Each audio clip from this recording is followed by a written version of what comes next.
great rabbis from yesteryear.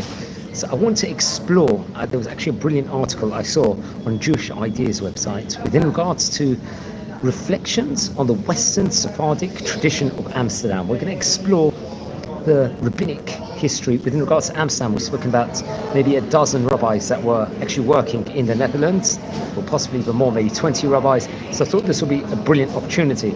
Now, I'm not too sure. There's Salomon El Vaz Diaz. I don't know if he wrote this article or not. It's on the introduction of this article, where it states that, let's just say, he had functioned as an assistant shliach tzibur, a cantor, and was very much part of the congregation called Talmud Torah in Amsterdam, and the congregation Shearit Yisrael in New York. Apparently he had the various roles over there.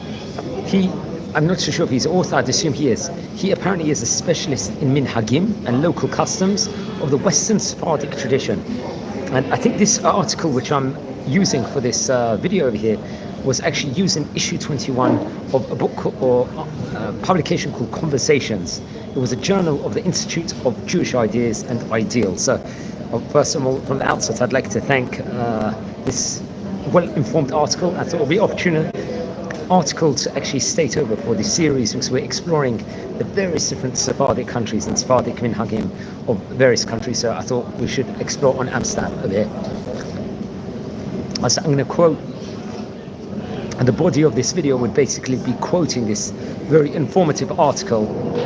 There's not that much information you can find on the internet within regards to Dutch Jewry itself, but this is definitely a good start. So he starts off, the author does, and he says, this, by the way, on the Jewish Ideas website, in this article, I will share my view, let's say, on the historical role of Western Sephardic thinking. Hence, he says, this article is not devoted, let's just say, entirely to religious leaders. We're going to see that we'll mention a lot within regards to the rabbinic leaders over there. Rather, it encapsulates the story of Jewish devotion, divisiveness, let's say zealotry, and compromise. As far as Western Sephardic tradition is concerned, many people have a, let's say, not necessarily such a clear picture. Many people will just know about, for example, how Spinoza was banned from Amsterdam community, let's say for Heresy or Heresy. This was back in July 24th in 1656, for example. The fame of this particular excommunication is due to its being continually cited as an example of religious intolerance. This is what the author says. And fear of change, comparable to the indictment of Galileo. He lived between, I think, 1564 to 1642. And excommunication from Islam of Salman Rushdie in our own day. This is what he says. Accused of every crime, denounced from the pulpit of every faith, insulted, ridiculed, and held in contempt. These thinkers and writers, he says, let's say, created the world we know today.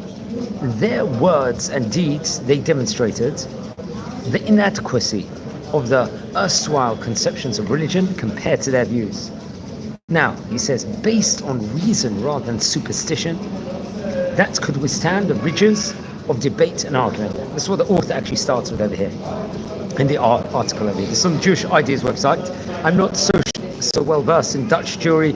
I couldn't find many articles on the internet within regards to this, but just to get a picture of what many people from Amsterdam and people that came from rabbinic families, of how they envisioned to encapsulate a message from the last few hundred years over here. So he continues saying, to better comprehend the Western Sephardic mind, let us go back, he says, to the 16th century, the century after the expulsion of Jews from the Iberian Peninsula. Remember, there was a Girush Sephard in the year 1492 from Spain, which we've very much spoken about on various occasions before. Following the Union of Utrecht in 1571, the Jewish of Spanish and Portuguese origin became attracted to lower lands, where little inquiry was made as to people's religious beliefs. Many merchants began to settle in Amsterdam. I think come up 1590, this was, but they did not openly reveal themselves as Jewish people.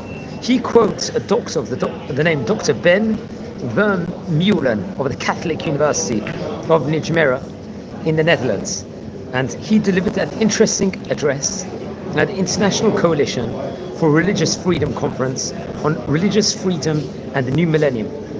He says the conference took place in Washington, D.C., April 17th to 19th, 1998. And the address was entitled The Historical Development of Religious Freedoms. In this lecture, he dealt with the development of religious freedom in Western Europe according to Vermeulen. This is what's stated over. Very interesting. Now, the article continues. The origin of the legal guarantees of freedom of conscience and religion in Western European are found in civil, let's say, 16th and 17th centuries. In Western Europe, it was torn apart at that point in time by religious strife caused by Reformation, which disrupted the medieval religious as a unity of Catholicism. That's what the article says. It should be stressed that the impact of these civil wars raging especially in France and in England and the Netherlands and in Germany was huge, enormous. At least, he says, a partial solution to help end these horrible civil wars was brought about by treaties that secured religious peace. In these treaties, the state declared itself neutral, at least to a certain extent, and guaranteed a certain millennium of religious freedom for every citizen. These peace treaties, such as the Union of Utrecht in the year 1579, this was in the Netherlands, and the Edict of Nantes in 1598, naturally that would be in France, and the Treaty of Westphalia of 1648 in Germany, are regarded, he says, as the first codifications of freedom of conscience and religion and even human rights in general. So these were big breakthroughs in those departments. He continues.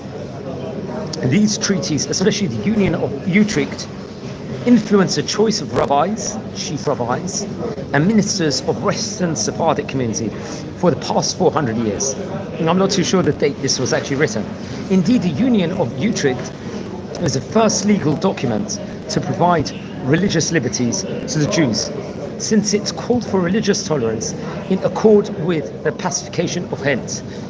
In other words, the provinces were free to regulate religious matters, provided that everyone remained free to exercise their own religion.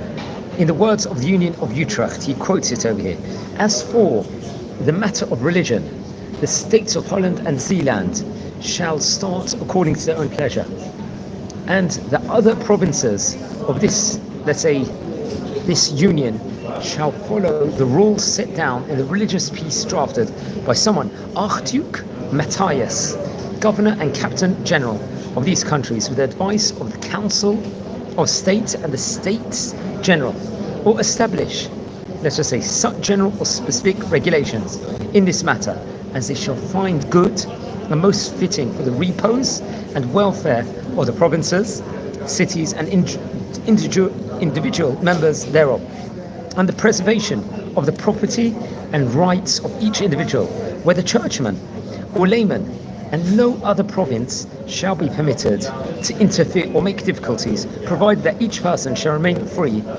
in his religion, and that, let's say, no one shall be investigated or persecuted because of his religion, as is provided in the pacification of the Ghent over here.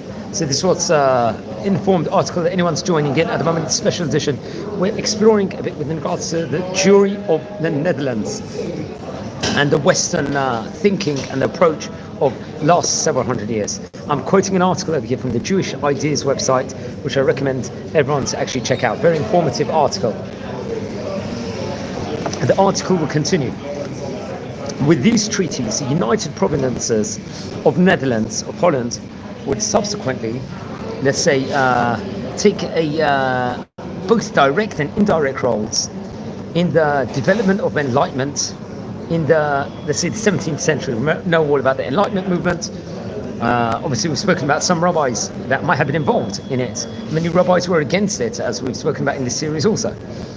Its proponents would play leading roles in revising the medieval political institutions of Britain and in preserving the colonial institutions that American colonists took for granted in the 18th century. Indeed, once the United States of America declared its independence, and Napoleon introduced new liberties and civil rights for Jews, life could never be the same anymore.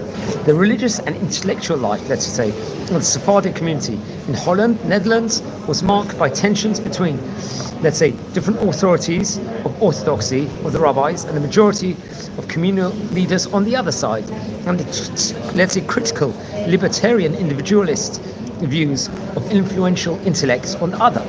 At that point in time, this conflict was all the more acute as it was, let's say, the consequence of the underground crypto-Jewish existence, which may had formerly led and a sudden freedom in an open society.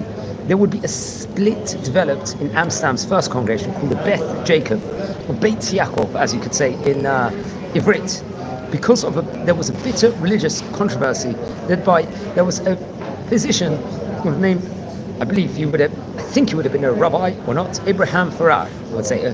The article calls him a free-thinking physician, Abraham Farrar, over here. I think it was in 1639 that three existing Jewish groups united under the name Kahat Kadosh Talmud Torah, over here.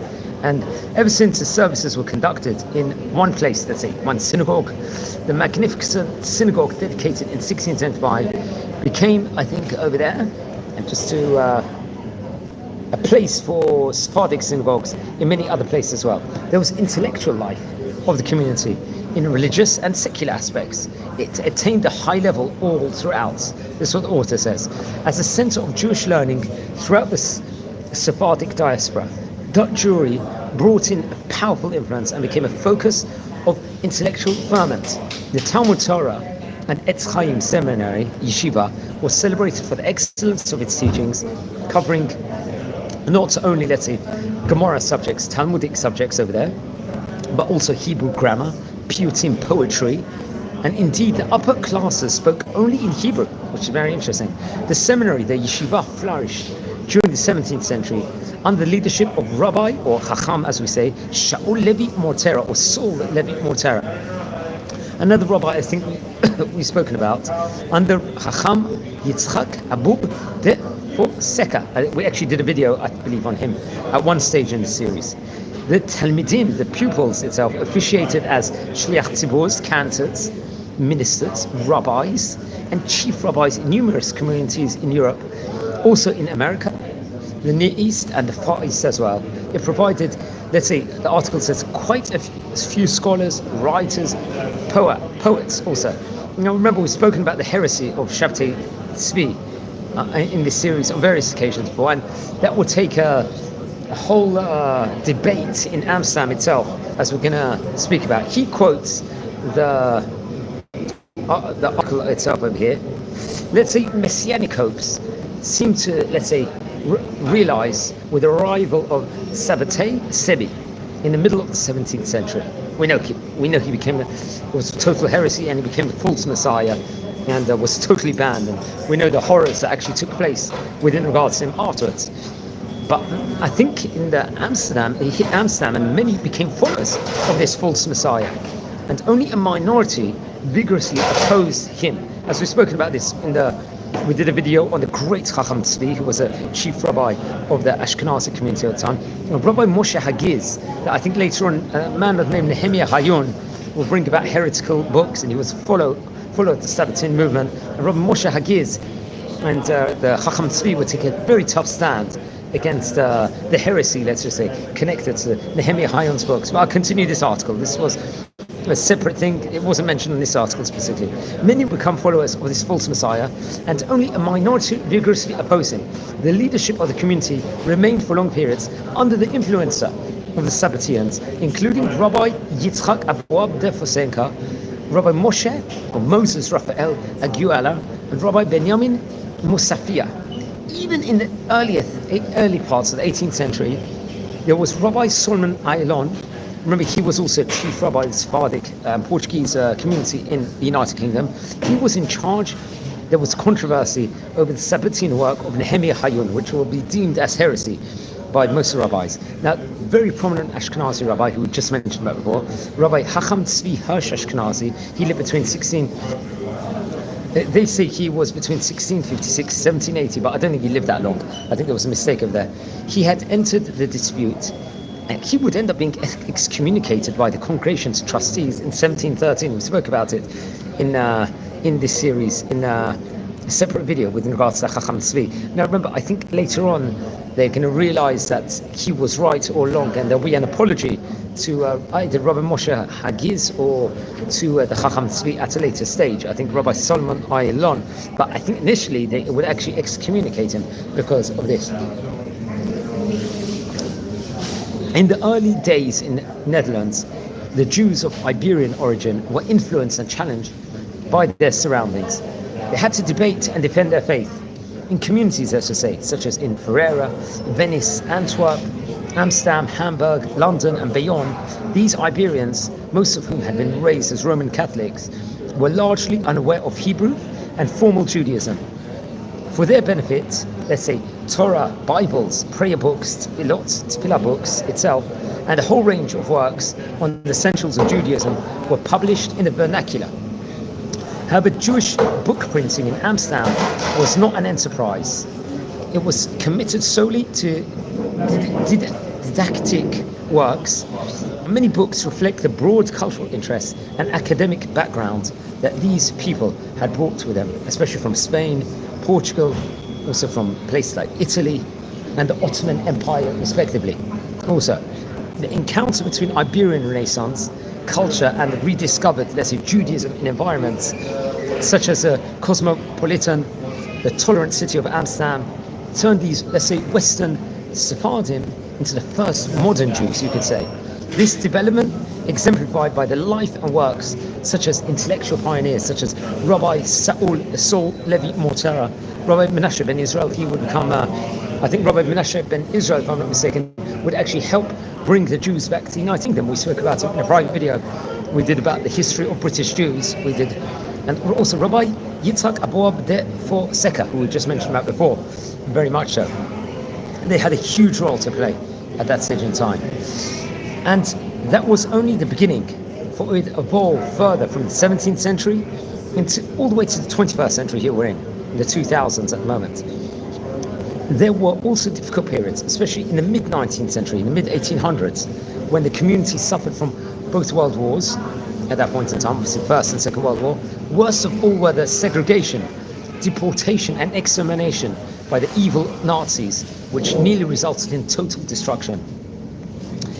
Also, the article says over here, it might be useful to describe the nature of the Sephardic community in the first half of the 17th century as something entirely new, rather than as, let's say, a re-emergence of a suppressed religious identity. Strong arguments for such a view can be made from the conflicts that divided the Sephardic community at that time. There were various disputes that arose between, let's say, influential laymen at the time and the religious leadership, like happened in many places all over the world. Let's say the clergy itself was divided between, let's say, a more rationalistic faction and those of a more mystical bent, let's say. Each of the famous great rabbis, Chachamim, of the 17th century left a distinct mark on the Western Sephardim. The article continues over here. It has been remarked that Western Sephardic culture combines the morality of Calvinism and the spirit of Italian Renaissance. He quotes, delightfully combined with a touch of Kabbalah. Renaissance thinkers in both Italy as well as in the Netherlands, Holland, were strongly influenced Sephardic culture. Aristotle and Virgil were not examined as mere aliens, but as potential contributions to Jewish culture. Over here. At the same time, the article says, it must be noted that the authority of Western Sephardic clergy was limited more to consent and advice. That will continue. Following, let's say, the Venetian example, the Muhammad, a standing committee of 7 wardens invested with absolute power, governed the congregation at that point in time. The Muhammad's decisions were binding on all, and no verbal or written opposition was brooked. Thus, for example, no member could take another member to court without the Muhammad's permission, nor could he print a book without its prior approval. Now, there was great scholars such as Juan de Prado, Oriel de Costa, and also, let's say, a controversial person, Borges de Spinoza, were formally excommunicated. We're saying that they were great thinkers in their time, according to their communities over there. Now, I'm quoting this article, by the way. Excommunication was a regular tool employed, let's say, against behavior or speech. They say that the Muhammad deemed inappropriate. If a sermon in the synagogue was not to be the liking of the wardens, they would excommunicate the preacher. Even nowadays, someone says something controversial, one's got to think about what they say, especially nowadays, because everything is being said over here. So Rabbi Levi Mortera, or Chacham Levi Mortera, was profoundly committed to rabbinic tradition. I think we actually did a video on Rabbi Mortera. He was a great rabbi at them. He also followed the Maimonidean method of argumentation in his writings over here. The Chacham, though, struggled against superstition, prejudice, and let's say hypocrisy, in order to establish truth and reason as a basis of piety. Thus, Rabbi Mortera promoted justice, free inquiry, and say more freedom of expression, and thought in support of Judaism. He was, of course, not the only writer to be critical of, let's say, superstition. This is what the article is saying. I think in this he was preceded in his century by Grotius. He lived between 1583 and 1645 apparently. And Rabbi Isaac de la Pereira and Thomas Hobbes, who lived between 1588 and 1679. His thinking also ran parallel, but not identical to that of, say, the Montaigne. He lived between 1553 to 1592. Descartes, he passed away in 1650, and Uriel de Costa and Baruch de Spinoza, let's say, whose arguments he applied to the study of Jewish religion. So he would actually quote him. Very interesting enough. Okay, the article, by the way, if anyone's tuning in, we're adapting an article actually used from Jewish Ideas website on the Western thinking of the Sephardic Jewish community from the Netherlands, especially over here in this article. He continues over here. Most of religious literature intended for the guidance of Sephardic communities was composed and printed in Amsterdam. During the 17th and 18th century, many new congregations would be established throughout Europe. The British Empire, the colonies in the New World, there was an honorable position that the main printer, Chacham Menashe ben Israel, who we spoke about, I mentioned him a few minutes ago, he was the rabbi, once again, I'll stress again, he helped the British, the Jewish people go back to Britain and was one of the first leaders, was one of the people that would bring the throngs back. He engineered British Jewry of modern day, let's just say. Rabbi Menashe ben Israel held, but was not a well-paid one. He had a job over there, but he didn't necessarily get good pay. And like most of the Sephardic ministers and rabbis, he had to supplement his income. So if he was a chacham, he was a rabbi of community, that wasn't enough. He'd have to have his own income also. Rabbi Menashe ben Israel set up his own printing press, as we spoke about before. And at the request of Ephraim Bruno and Abraham Sarfati, on 13th of Tevet in 5387, this was naturally, I think, January the 1st, 1627 in quotes, he published the first Hebrew prayer book in Amsterdam. He would actually do over there. Now it's interesting, Rabbi Isaac Aboab de Fonseca, he would serve as a proofreader over there. And between the years 1627 and 1710, Amsterdam printing houses produced a total of 146 liturgical books and booklets. Over here, 7 months after the first publication, I think it was on January the 15th, 1627, Rabbi Menashe ben Israel printed an interesting liturgical manuscript called the Imrei Noam by Yosef Shalom Galejo. I think this was between 1614 and 1628, it quotes. Galejo was one of the first Hazanim in Amsterdam. The importance of Galejo in the growth of what later became Western Sephardic liturgical music was very well established over here. The Imrei Noam gives some indication of Galejo's prominent role as an educator in the community. He relates that the followers of Rabbi Yosef Pardo were in the habit of gathering in the synagogue on 3 Shabbats preceding the fast of the 9th of Av. Actually, this is in 3 weeks, which are approaching quite soon, in 2.5 weeks' time. Mourning, obviously, the destruction of the Bet HaMikdash temple. Now, Galejo wrote against the custom, urging the members of his congregation to observe the 9th of Av with greater strictness in observance of the Shabbat.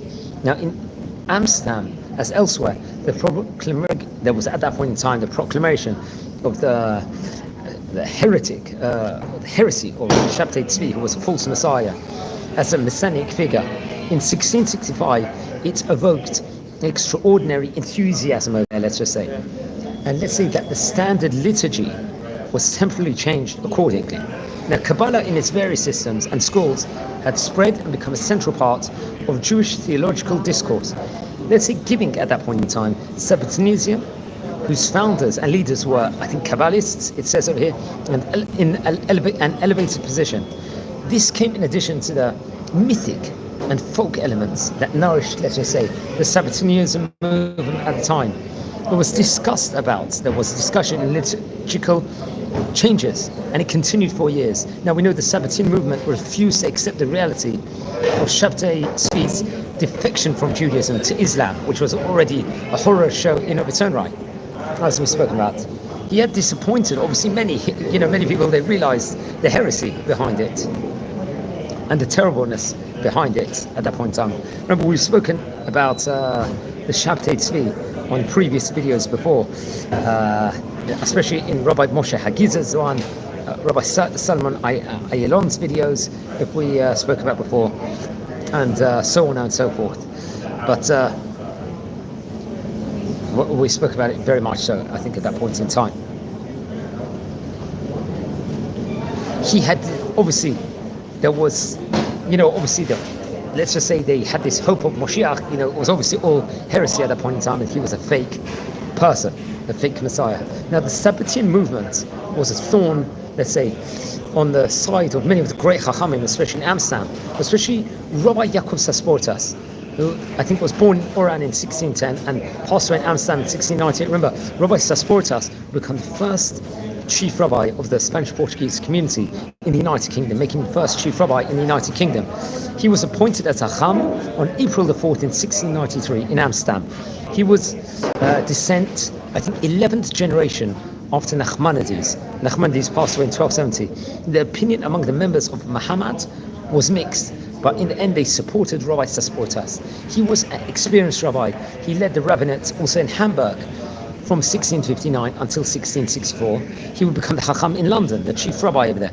He traveled to Scandinavia. He returned, I think, to Amsterdam in 1672, and he was appointed president of the Yeshiva de Los Pintos of Rabbi Rafael Meldola. I think he himself became a chief rabbi of the SMP, Spanish-Portuguese, in the United Kingdom, published his response in 1737. I believe in 1698, Rabbi Salomon Jewry de Oliveira, I think he was between 1675 to 1700, succeeded Rabbi Sasportas. He was, under his leadership, it was new rules of Hebrew grammar was introduced. He was more of a rationalist, this is what the article says, and was replaced 2 years later by Rabbi Solomon de Yaakov Ayalon. Who, remember, Rabbi Ayalon was also chief rabbi of Spanish-Portuguese in London, in the United Kingdom also. He was between 1700 to 1728. Now, Rabbi Ayalon would be born in Tzfat, in Palestine at that point in time, and grew up in Salonika. He spread mystical teachings all over Europe. In 1689, he arrived in Amsterdam, but a year later he moved to London. He obviously would succeed Rabbi Aben Dana, another rabbi we've spoken about on this series. He apparently died suddenly, Rabbi Aben Dana did, and the rationalists in London organized against him, and he would return to Amsterdam in 1700. Now, Rabbi Ayalon's tenure in the 18th century was characterized by preoccupation with, say, superstitious beliefs, this is what the article says, which resulted in political problems, and there was difficulties in the community at that point in time. There was various different, let's say, problems in the political sphere in the community at that point in time, which is spoken about before in the video of Rabbi Moshe Hagiz, Rabbi the Chacham Tzvi, and I think in the video we did on Rabbi Ayalon, respectively, which we actually did. I think Rabbi Ayalon would pass away on the 30th of Nisan, 5488. That was April 9th, 1728. His responses are not published, but will be found in Etz Chaim Library in Amsterdam. Now, in 1728, the trustees appointed Rabbi David Yisrael Atiyas, who was between 1728 to 1753, and Rabbi Yitzchak Aben Dana de Brito between 1728 to 1760. They would rotate positions as the Chacham of the congregation and president of the seminary I think maybe Etz Chaim seminary, until Rabbi Atias passed away in 1753. That's what's reported over. That's interesting.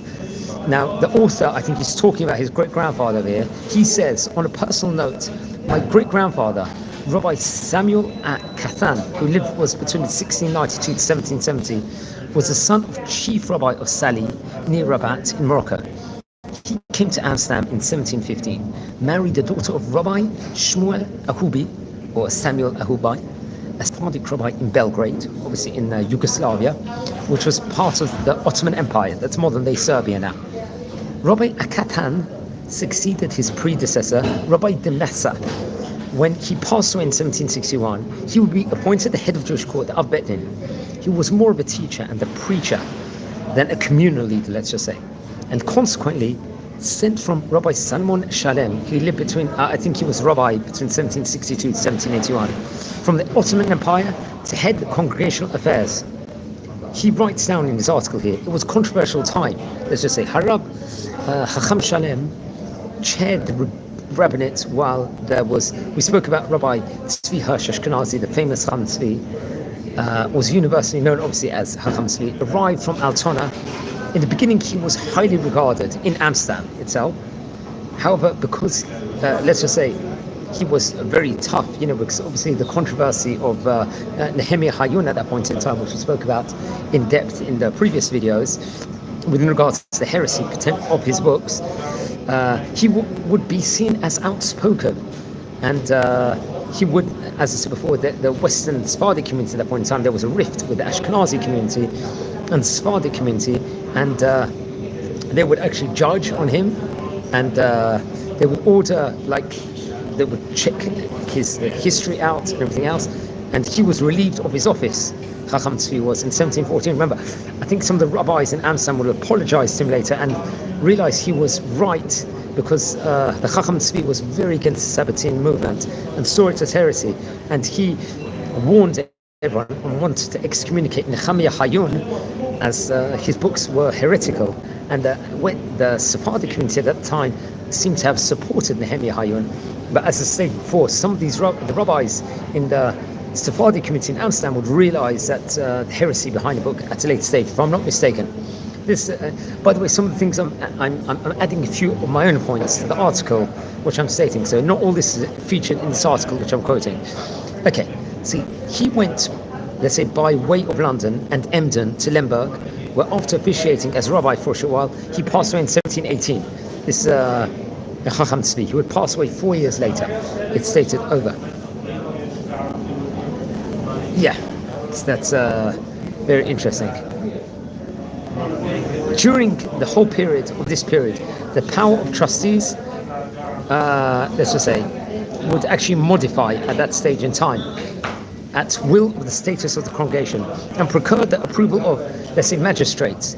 For the lay members of the congregation, there remained nothing but, let's say, he quotes an article, implicit obedience. I think the year 1795 brought results of the French Revolution to the Netherlands, including emancipation for the Jewish community.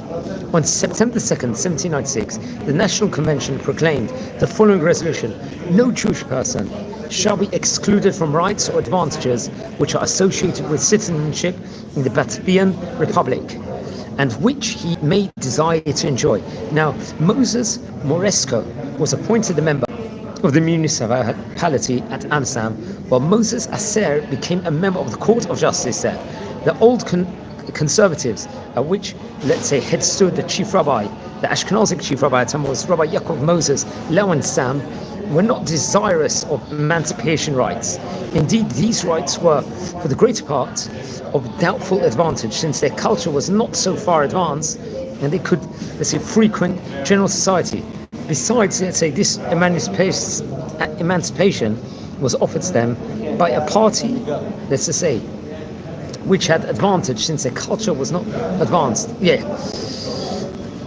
Which had expelled their beloved Prince of Orange, to whose house they remained so faithful, that the chief rabbi at The Hague, Saruko, was called the Orange Domina. The men who supported the old regime were even, let's say, called orange cattle. Nevertheless, the revolution appreciably ameliorated the condition of the Jews. In the year 1799, their congregation received, like the Christian congregations, grants from the treasury. In 1798, Jonas Daniel Major interceded with the French Minister of Foreign Affairs on behalf of the Jewish community of Germany, and on August 22nd, 1802, the Dutch ambassador, his name was Sir Rutger Jan Schimmelpenninck, he delivered a note on the same subject to the French minister. I think from the years 1806 to 1810, the Kingdom of Holland was ruled by Louis Napoleon Bonaparte, whose intention was to amend the condition, let's say,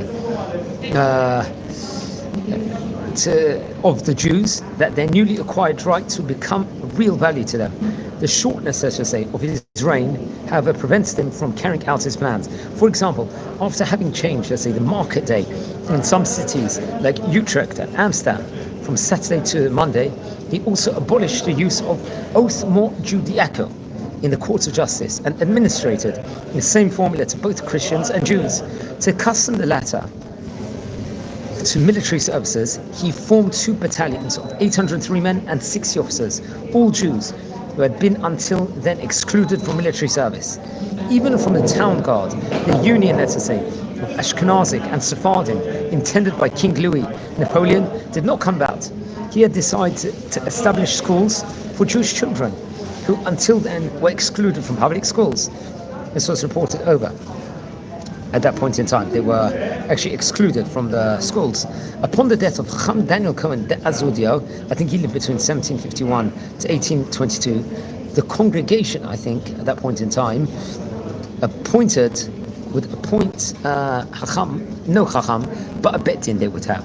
This court consisted Dayan Yaakov Ferreras, he was between 1772 to 1852, Dayan Solomon Cohen Pereira, he was, I think, passed away in 1822, Dayan Rafael Montezinos, he would be till 1866, Dayan Yitzhak Mendez de Sola, he passed away in 1849, Dayan Aaron Mendez Chumakiaro, he was between 1810 to 1882.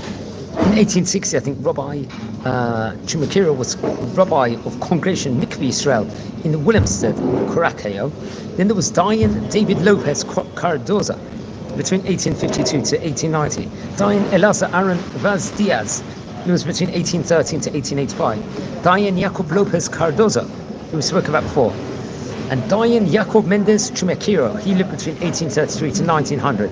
And come what, I think in the 19th century, the Rabbinic spent much time, let's say, they would focus on the correct pronunciation of Hebrew and the perfection of its grammar.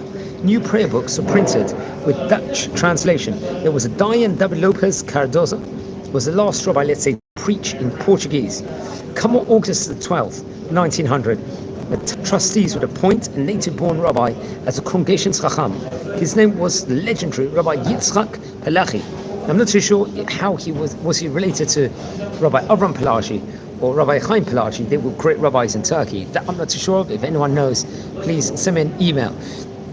Within regards to that, he would be, I think, the chacham between, he lived between 1858 to 1927. A few weeks earlier on, in 1900, Rabbi Pelachi's, let's say,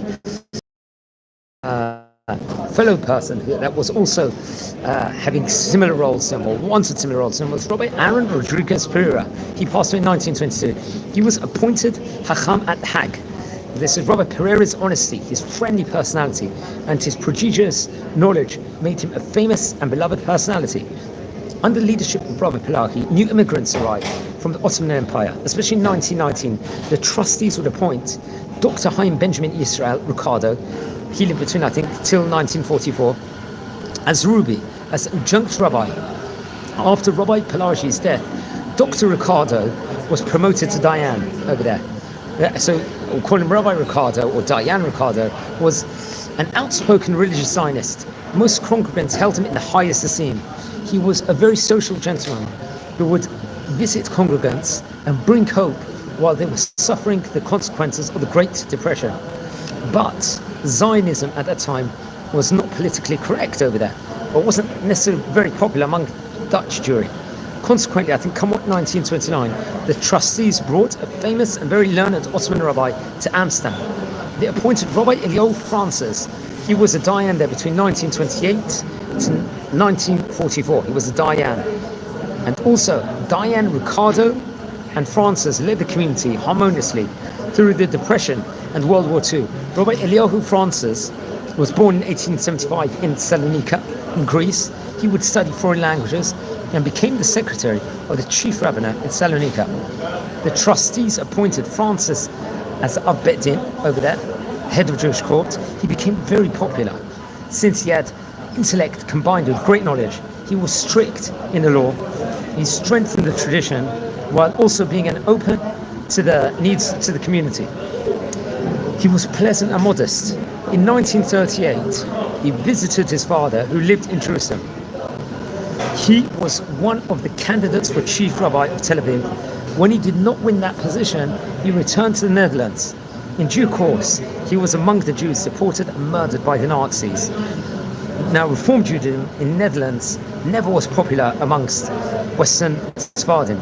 A group of German refugees established a Reformed congregation to which apparently it's reported over here, the Amsterdam Sephardim, if I'm not mistaken, donated a Sefer Torah, apparently.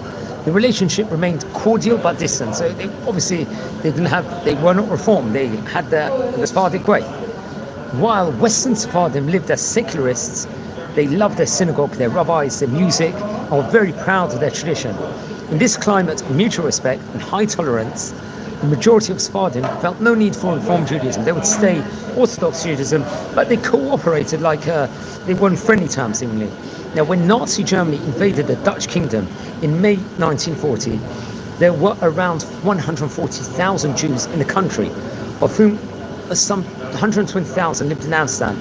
About 4,300 of these were Sephardim. Comparatively little has been written about the community's history during the war years. This is what the article is stating here. At the end of World War II, a ravaged community of some 600 survivors returned to where the refugees from the Inquisition had once built up a flourishing Jewish culture. Now, the Ashkenazi rabbi at the time, Rabbi Justus Tal, I think it was between 1881 to 1954, would lead the community in Amsterdam between February 1944 and May 1945, while all the other rabbis were deported and murdered. Together with Rabbi Barend Drukark, he was between 1917 to 1998. And I think there was also another rabbi, a man of the name Solomon Mendes.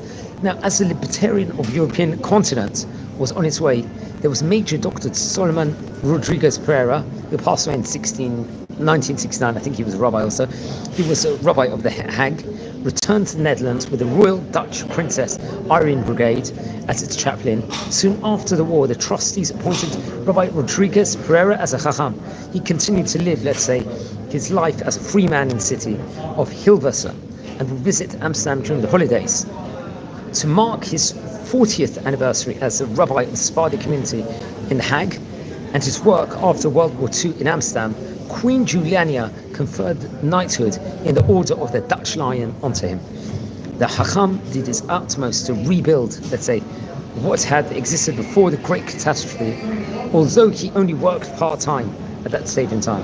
Now, come 1968, Rabbi Rodriguez Pereira recommended that the trustees appoint Rabbi Barend Drukarch as a Dayan, both Holocaust survivors as well as new immigrants arriving from North Africa and the Near East, and from Suriname and the Dutch West Indies. They found in Rabbi Drukarch everything they wished for over there, and more. I think 1890, the trustees appointed him as the Chacham. Now, in 1981, we're now in more recent history, Rabbi Simon Haliwa of Tetuan, Morocco, arrived to lead the congregation. He was well liked, but there was, I think, differences with Rabbi Drukarch. So he would move on to become a rabbi in Nice, in France. At that time, Rabbi Drukarch he was assisted by chaplain Samuel Behar. He led the congregation.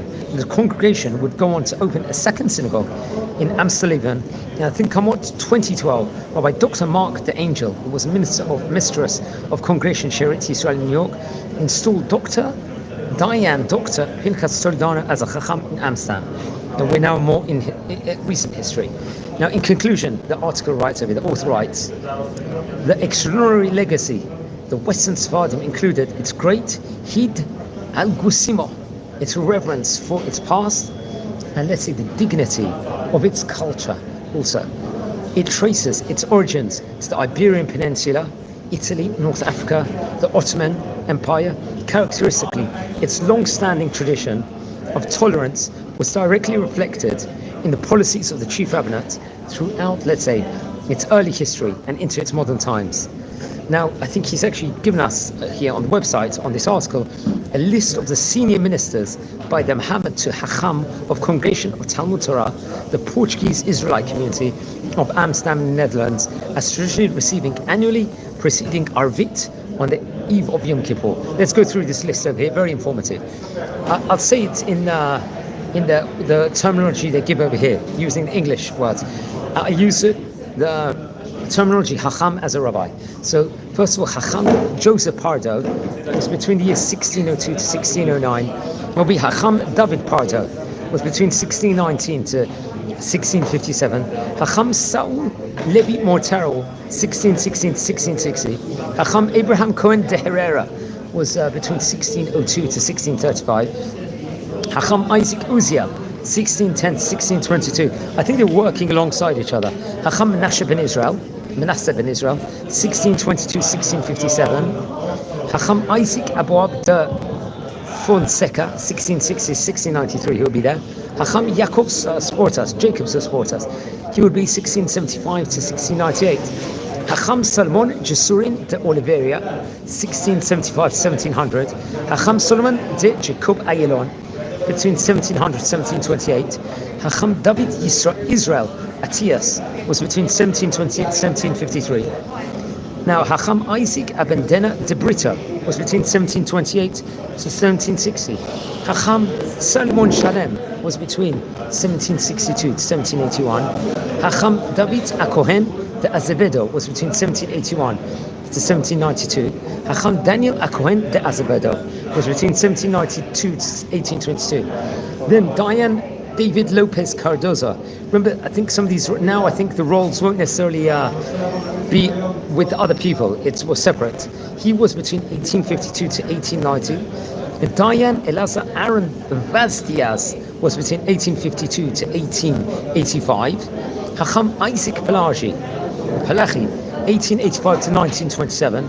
Hacham Solomon Rodriguez Pereira was between 1945 to 1969. Hacham Barand Drukach was between 1968 to 1998. So that's a list it gives over here. So I hope this was informative. We explore together the history with regards to the Netherlands, the Jewish community there, especially since the 1600s. We quoted many rabbis, what actually took place at that point in time. So I thought it would be a nice special edition over here. It was taken from the Jewish Ideas website. And I would recommend everyone to read that article over here. It's not my own information over here. I added a few bits of my own historical knowledge within regards to Dutch history, also to this, and the history of what actually took place at that point in time. Now, friends, everyone watching, please subscribe to the channel. We're near 7,000 subscribers. We're exploring the history within regards to Sephardic Jewry, Spanish countries, North African countries, different places, different rabbis over here featured in English, one of the only places which speaks about this in English. Recording this from the city of Bet Shemesh. Everyone subscribe to the channel. Share the videos to other people that might be interested. And blessings here from Israel. And stay tuned for more great content. Thank you very much.